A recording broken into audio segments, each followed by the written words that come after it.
second Franco-Czech study day on textual linguistics and corpus linguistics, and who invited me there. I am happy as every time to be in Prague and among you and you in your institute, which is itself in the Faculty of Mathematics and Physics, in Faculty of Mathematics and Physics. But I think it's important for me and for us, because when I was preparing this paper, I reread in parallel some essays on general linguistics by Jacobson, les essais de linguistique générale of Jacobson. One of them, this essay, translated in French as Linguistique et théorie de la communication, was published in the volume 1961 of the collection Proceeding of Symposia in Applied Mathematics, entitled The Structure of Language and its Mathematical Aspects. What I would like to emphasize at that point is that the linguistic models I think we represent and defend in the manner of Jacobson and therefore of the Prague Circle is not only linked to human and social sciences but also to exact sciences. Thus, Jacobson, in his essay on translation, translated by Nicolas Rivet in 1959 as Aspect linguistique de la traduction, quotes not only the German-American anthropologist Franz Boas, but also the Danish physicist Niels Bohr. And I would like to pay tribute again to the lucidity of this essential author of the Prague Circle, because in the same essay on traduction, on translation, he uses Jacobson uses not only the word linguistics. Yes, but I am not. Oh, you didn't? No, I don't. Okay. So, yeah, okay. I have written on my presentation where you have to change the slide. So yes, what is very interesting for us in this essay of Jacobson on translation, it's like he uses not only the word linguistics but the expression language science in the singular, whereas today the word in the expression is usually plural. So I think that intervening in this institute gives us up that linguistics still has a future as a science of erklären, as Willem Dilthey said, explanation, and not only of verstehen, that is to say, understanding. The subject I will now deal with belong to both fields or epistemological methods and makes it possible to consider these two approaches to a same linguistic object. So for my introduction, or my first part, I will begin by rereading with you and for you the summary of my presentation, in which I said I will deal with cases that illustrate from textual and referential points of view the linguistic and the ontological versus ontological problem which has been called by French semanticians evolving reference or evolving reference. This historical reminder or landmark will be the subject of my first part, the presentation of the problematics.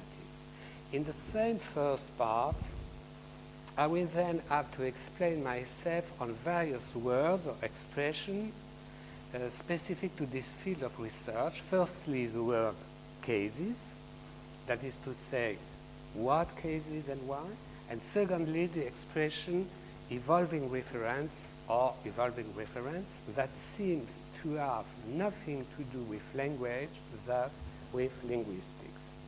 I will show it's not the case, of course. The second part of my presentation will focus on the various types of corpora or contexts and the various linguistic solutions we have tried to provide to this issue. These corpora, I call more precisely evolving contexts, include cooking recipes, as well as stories of metamorphosis, and tend to show that there exists a conflict between what we could call two logics. On the one hand, the textual one. In this frame, there are principles of textual organization, or more precisely, textual progression, or chain construction, and chain preservation.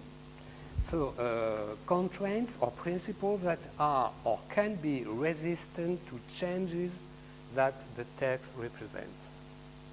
On the other hand, the referential one, the second logic, the referential one in our corpora, we can find utterances and texts with changes of denomination in conformity with the physical process as it is represented and recorded by the text. In other words, the nominal change in an evolving context is the counterpart of the ontological one. In other words, the change of denomination respects the physical one. So I will, and now it's my first slide, but I just make some remarks on this slide, which is an historical and epistemological one. So the project of evolving reference started in the years, in the early years 90s, and was led by two persons, two scientists. The first one is no more, professor at the College of France, Alain Berthoz. And what is interesting is it's a specialist of physiology of perception and action. And the second one was Mario Borillo, which is a computer, who is a computer scientist who was in Toulouse, but he collaborated with his wife André Borillo, which is a specialist of the interface, syntax, and semantics. In this project, we had a network called Grand Réseau du Grand Est, Great East Network. And this network, which was interdisciplinary, was dominated by linguists. From the Free University, you can see on the slide, Metz, Nancy, and Strasbourg. And thus, the founding researches on evolving reference were the work of Catherine Schedecker in Metz, who works now with Frederick, with a specialist of referential chains. The second person was Michel Charolles in Nancy, one of the founders of New Prague textual linguistics in France. And the third one, Georges Kleber, who is the emblematic figure of research in referential and lexical semantics in France and beyond since the 80s. The leader of the Great East project was Michel Charolles, and they gave, with Catherine Schedecker and Georges Kleber, they gave to the project the name of anaphora and its treatment, and Frederick spoke about the associative anaphora, which is the second phase of the project with evolving reference. So one can ask at this point how this linguistic program, which is textual and semantic, can be part of the global program Cognitions, and the first one of the CNRS. Undoubtedly, by the role that memory plays in this case, on the one hand, short-term memory, or working memory, for the discursive or textual aspect of the problem, and on the other one, long-term or encyclopedic memory for its semantic and lexical aspects.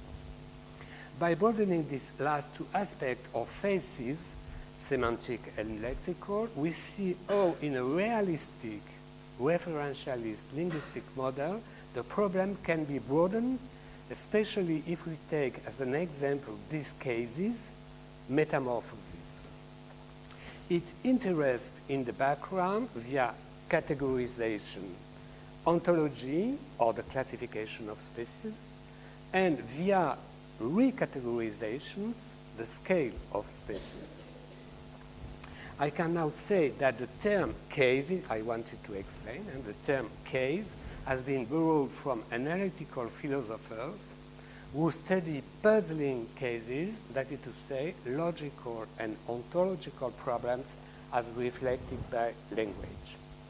So the result of this project is a multidisciplinary, the result on this project, of the background, the theoretical background on this project, is a multidisciplinary research in which philosophy or ontology and metaphysics, but also phenomenology plays a certain role.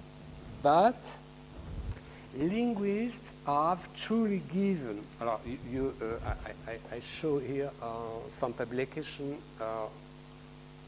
who appeared in the frame of the project. The first one had an orientation towards linguistics and philosophy, but the former one, this one, 1997, when the other was of 2001, this one is more directly oriented, linguistically oriented. So linguists, like in this book, have truly given this new field of research in language sciences a real linguistic dimension by focusing, on the one hand, on the question of the anaphora and reference chains, where we find the same thematic or problematic, and on the other hand, on the textual typology, depending on whether the case appears and is studied in, for instance, a mathematical demonstration, that is to say, an explanatory or argumentative text, a cooking recipe, that is to say, an action text, or a metamorphosis tale, that is to say, a narrative text, and fictional too. Finally, linguists, and in particular Michel Charol and Jacques-François Énoncé, are focused on the lexicon grammar of what they have called transformative predicates, such as to change into, to transform into, to become into. And at the same time, the pseudo-transformatives as disguise or take the appearance of. My own book, appeared in 2001, takes into account this dual dimension of the problem, and in the second part of the book, reports on the different linguistic approaches to the issue, referential, thematic, lexical, nominal, verbal, and finally narrative. It allows to study in turn, on the one hand, the role of pronouns in maintaining thematic and therefore referential continuity and the limits of this maintenance, and secondly, the lexical modalities of the change of nominal identification. Third, the role of the intra or extra-diegetic point of view in the maintenance of the self. I will give examples now in the second part of my presentation, but if I have time in conclusion, I will present the perspective I pursue today, where I try to bring together, to reunite the dual approaches between textual and referential treatment of the evolving context. So for my second part, for my presentation, demonstrations and case studies.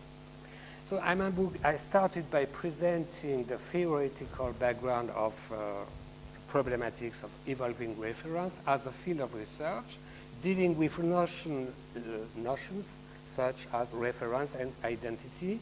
And it happens to be fundamentally philosophical, as I say, but it is in fact a question of reporting first of all works on philosophy of language, and then on linguistic works inspired by philosophy of language, like those of Georges Claudel. We know, now my first example, emblematic example from Kafka Metamorphosis, but I have an original text in German, but I have the translation, or yes, an essay of translation. But if you prefer, we can go back to the original version. But so, what appears in this first example, first evolving context? A certain Gregor Samsa, proper name, is transformed into a monstrous insect. However, it does not change its name immediately after. What can explain this permanence is semantics. That is to say, the semantic and logical model of the proper name, conceived as a rigid designator on the one side, and empty of meaning, that is to say, not descriptive, on the other one. This is not only this is not the only possible explanation, as we will see when we discuss the issue from the point of view of the narratives, but it's already an explanation. So now, if you want, you can see that the chain, the chain is not is maintained between Gregor Samsa and he, the pronoun he.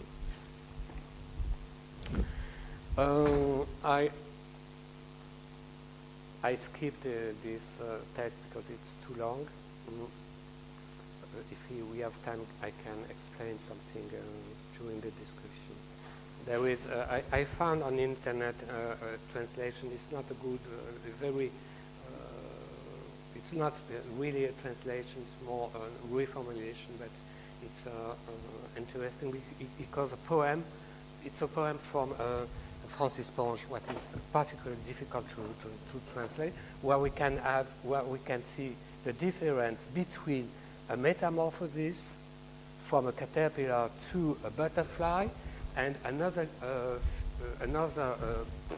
linguistic procedure, which is in the French text, not really here, a metaphorical one, a metaphorical process, which has, for me, nothing to see with a metamorphic one. I made the difference between metamorphic change and metaphorical change.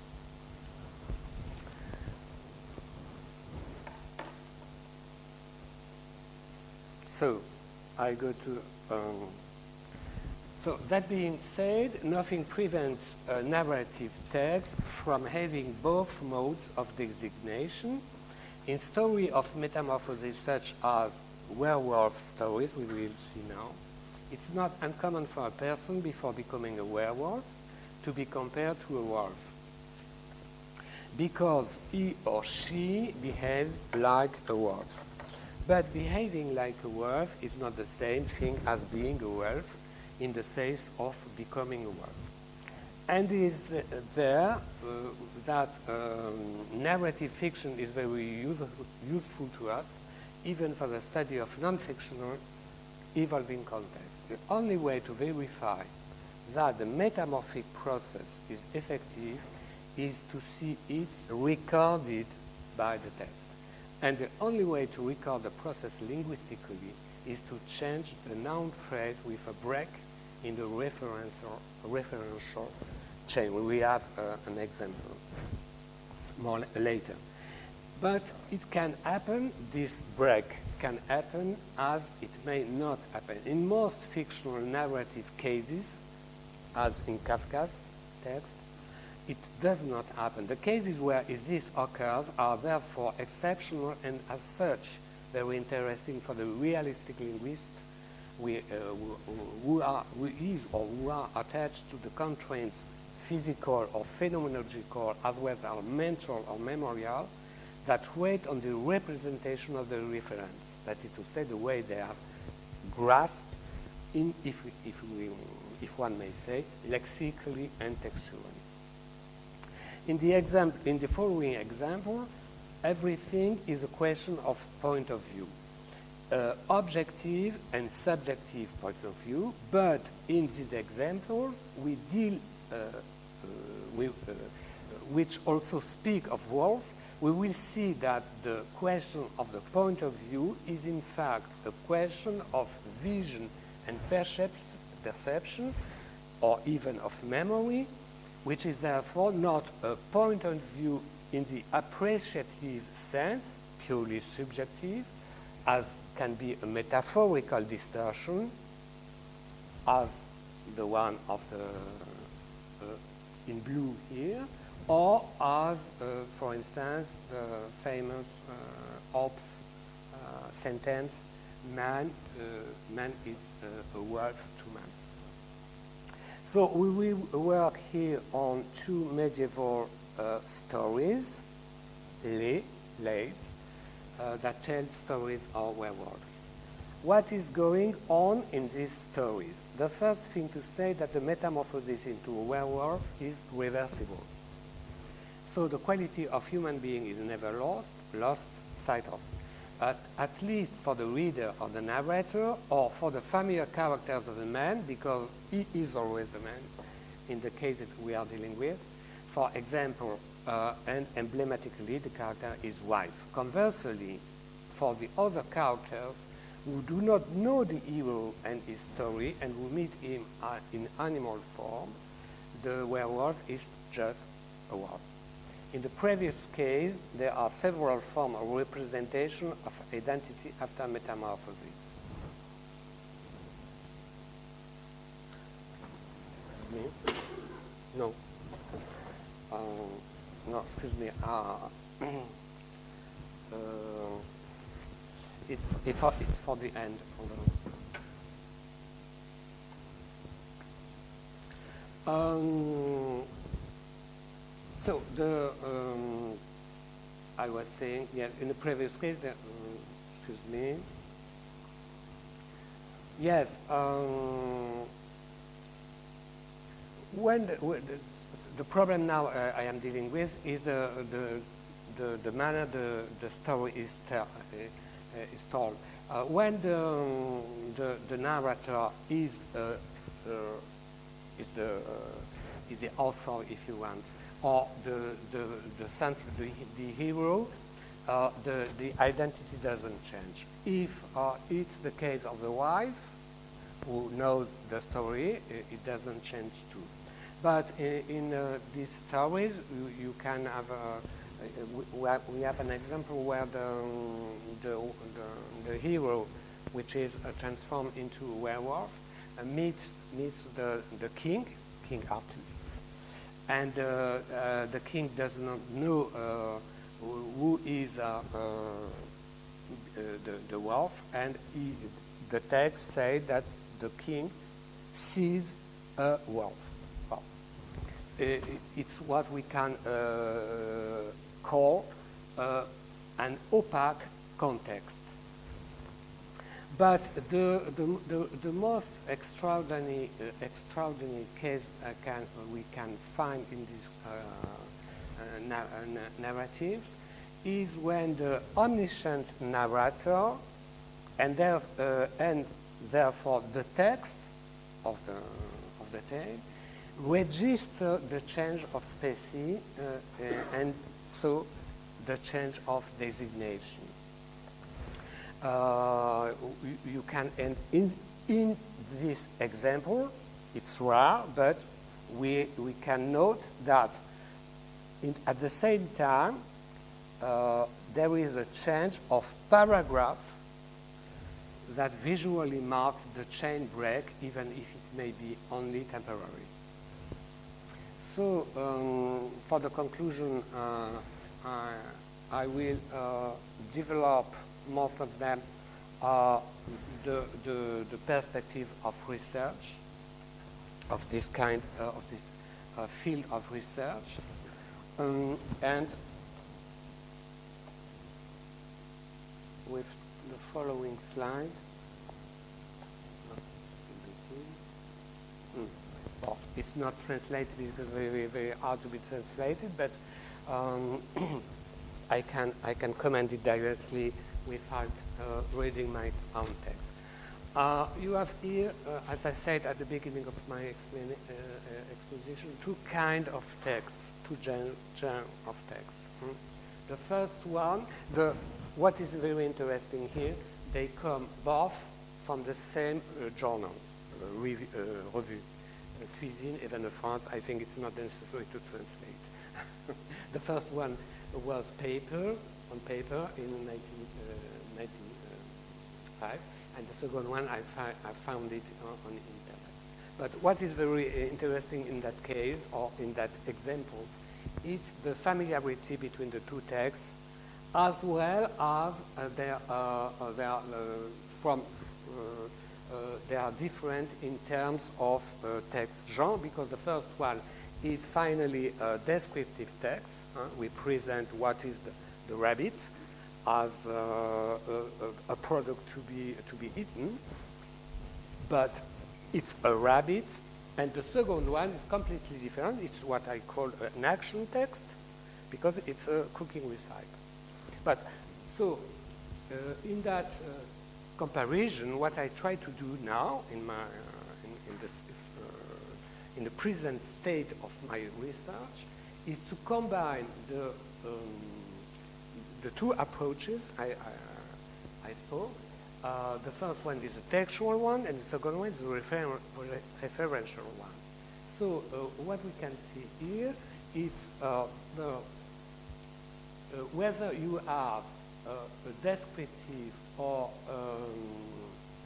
an injunctive, a textual one or a referential one, in both cases, you have at the beginning of the text the presentation of an object, a real object, which become, by the organization of the principle of the organization of the text, they become a theme, a textual theme, or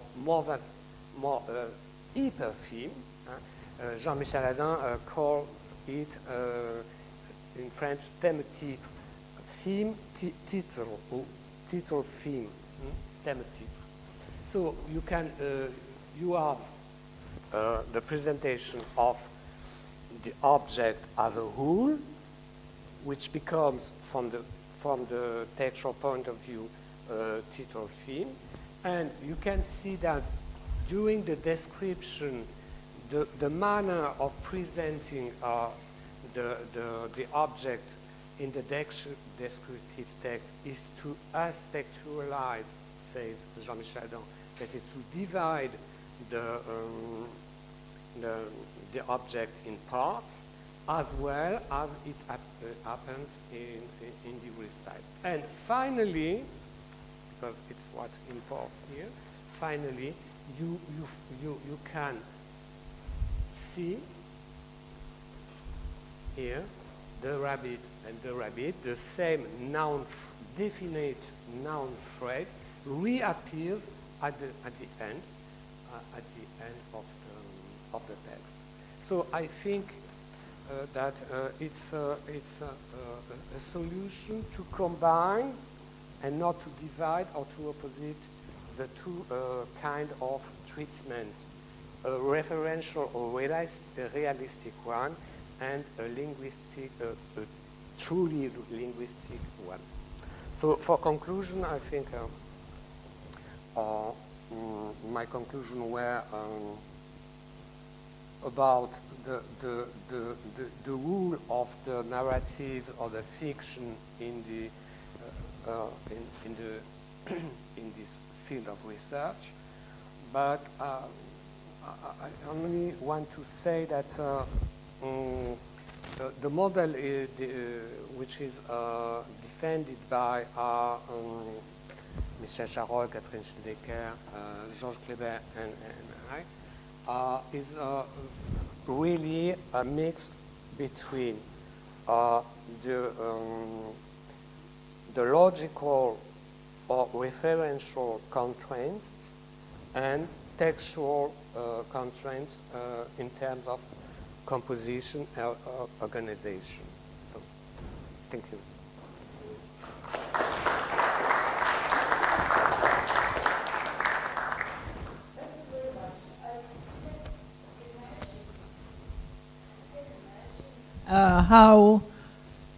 Where is she?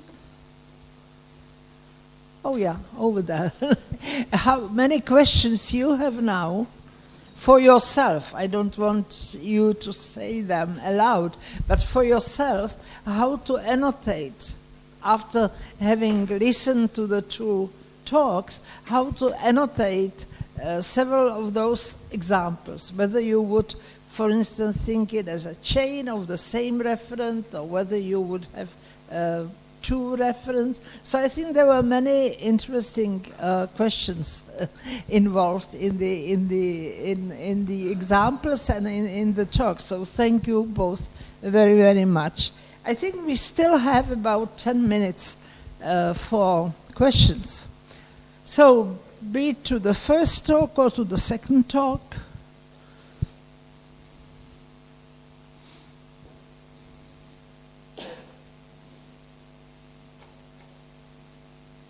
Okay, I will start. For the first talk, it's just a comment. It's not a question. It's a comment.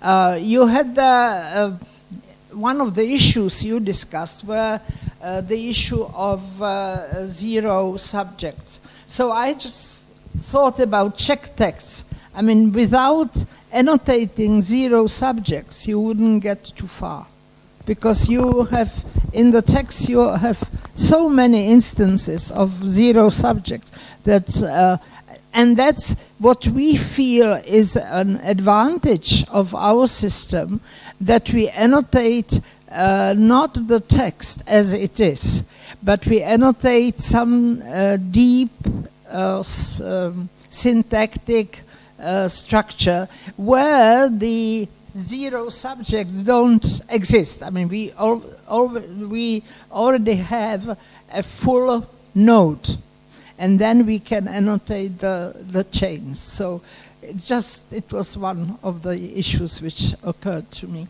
By the way, during your talk, I looked at my colleague Jiří Mírovský, because one of our most recent study was a study of referential chains.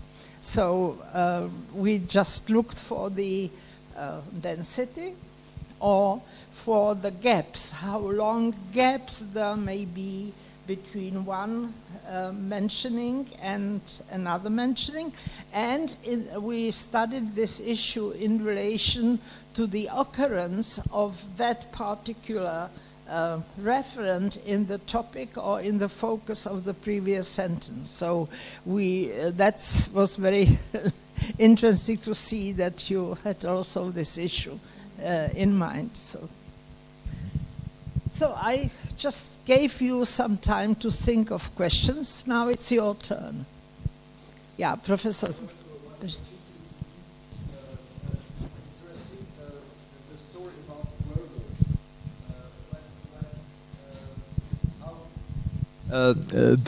Concerning one question to Guy Achard-Bayle concerning the story about the werewolf.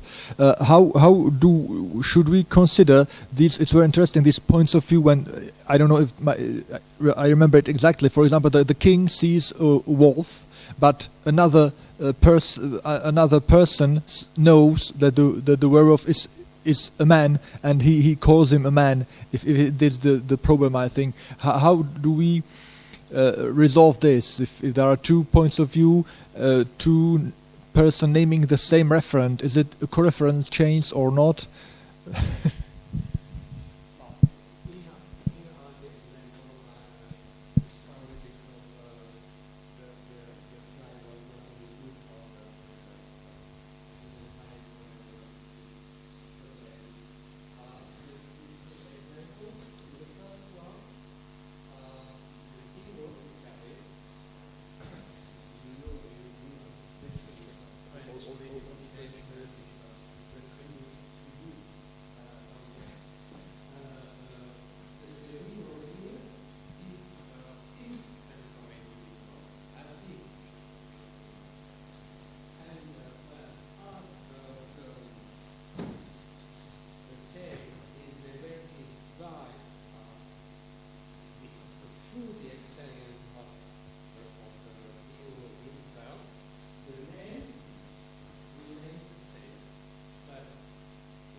It's very interesting because we can see in the text combien quand beste fust muet vers l'ouest est venu fuyant. It's always biclarel, but he was transformed into a beast. And the coreference is always in masculinum. Vers l'ouest est venus. It's the coreference is always with bisclarel in the masculinum coreference, and after it starts with femininum, la beste, la bête. So two chains that are different.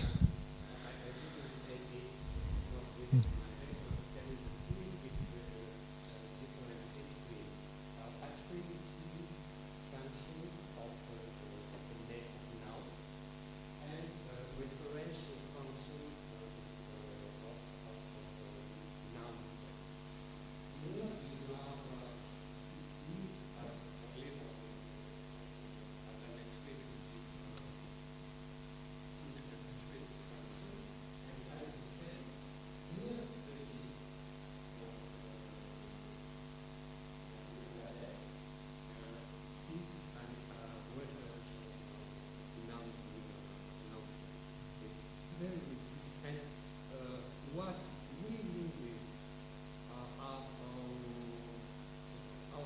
the solution we are gave is, for instance, the difference we can make between functions. And the first case,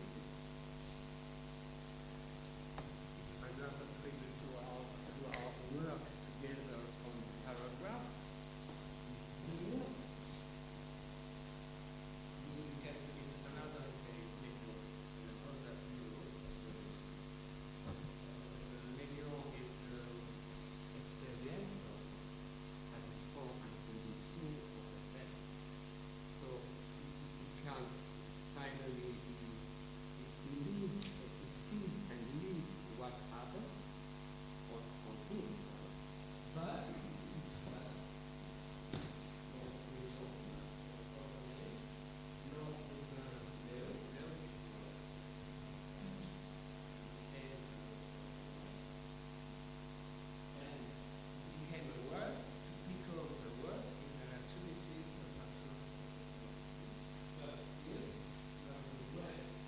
in the text, which reflects directly the way it identifies. Here, the narrator, there is no character or somebody who doesn't know the story of the story. The narrator who knows the story from the beginning to the end, read the identity, read the text, and says, continues the story with the and then the superstition is saying, do you have one or two? You say two, I will say two.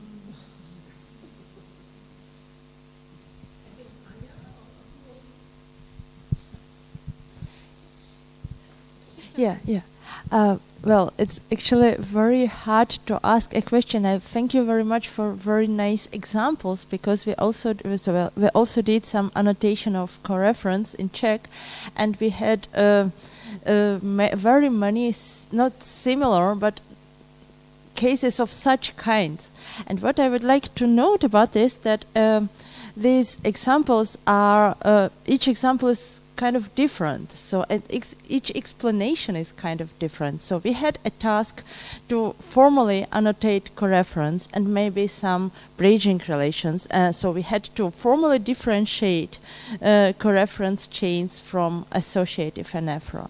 And then they had a number of something in between cases that we had to deal with somehow, and the result is that we had to pose some conventions that in this case we do this and this, and in this case we do this and this, but finally the convention was for the kind of automatic aims, reasons, formal reasons, not to open the reality. So so what we came to is actually that reality is individual, and all such cases could be explained somehow. But so it's the explanation is very interesting from the phenomenological point of view, and you get to know a lot about the language. But the answer is still that these chains are just formality, are just conventions. So it's very, very interesting. And what I would like to know is when you planned to make, as one of your aims of the future work is to make a design of a language model with the help of annotation of coreference chains. And you told a lot about philosophy of language and to the point of view of philosophical analysis of coreference chains. Do you have some easy answers? So something really new that you knew about the language when you look at coreference chains, because this is what we had to deal a lot of. So we had a lot of questions and no answers actually. Thank you.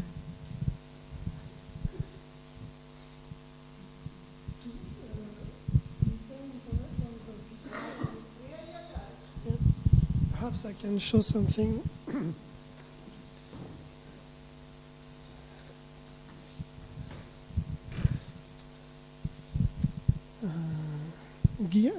I can close because what I presented is a set of theoretical concerns, and then we spent a lot of time to put them into an annotation manual. So in the manual you can see more concrete cases. And for instance, if you encounter this phenomenon, please annotate like that. If you encounter bridging anaphora with please do that. And so perhaps it will be an answer to your question. So if I okay.